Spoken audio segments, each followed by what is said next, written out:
તો અમદાવાદમાં ભાજપના અધ્યક્ષ નીતિન નબીન ભદ્રકાળી મંદિરે પહોંચ્યા છે। મા ભદ્રકાળી સમક્ષ નીતિન નબીને શીશ નમાવ્યું। ભદ્રકાળી માતાના દર્શન કરીને નીતિન નબીને ધન્યતા અનુભવી। આ દરમિયાન જગદીશ વિશ્વકર્મા, અમદાવાદના મેયર સહિતના ભાજપના આગેવાનો ઉપસ્થિત રહ્યા। 3 દિવસીય ગુજરાતના પ્રવાસે ભાજપના રાષ્ટ્રીય અધ્યક્ષ નીતિન નબીન આવ્યા ત્યારે તેઓ મા ભદ્રકાળીના મંદિરે પહોંચ્યા। ભદ્રકાળીના મંદિરે મા ભદ્રકાળીના દર્શન કર્યા, શીશ નમાવી અને મા ભદ્રકાળીના આશીર્વાદ મેળવતા નીતિન નબીન નજરે પડ્યા છે અને તેમની સાથે પ્રદેશ પ્રમુખ, ભાજપના પ્રદેશ પ્રમુખ જગદીશભાઈ વિશ્વકર્મા અને મેયરની ઉપસ્થિતિ જોવા મળી રહી છે। નવનિયુક્ત બનેલા ભાજપના રાષ્ટ્રીય અધ્યક્ષ નીતિન નબીન 3 દિવસીય ગુજરાતના પ્રવાસે ત્યારે આજે અમદાવાદમાં વહેલી સવારે તેઓ રિવરફ્રન્ટ ખાતે મોર્નિંગ વોક કર્યું। યુવકો સાથે તેમણે ચર્ચા કરી અને પછી મા ભદ્રકાળીના દર્શન કર્યા। આ બે અલગ અલગ દ્રશ્ય છે।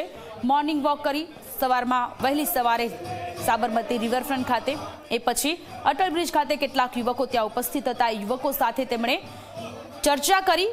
અત્યારની જે જનરેશન છે શું વિચારી રહી છે, તેમને કઈ સમસ્યાઓ છે, એ મુદ્દાઓને લઈને તેમણે તેમની સાથે ચર્ચા કરી અને સિવાય તેમણે ગાંઠિયાની જિયાફત પણ માણી અને એ પછી તેઓ મા ભદ્રકાળીના મંદિરે દર્શન કરવા માટે પહોંચ્યા।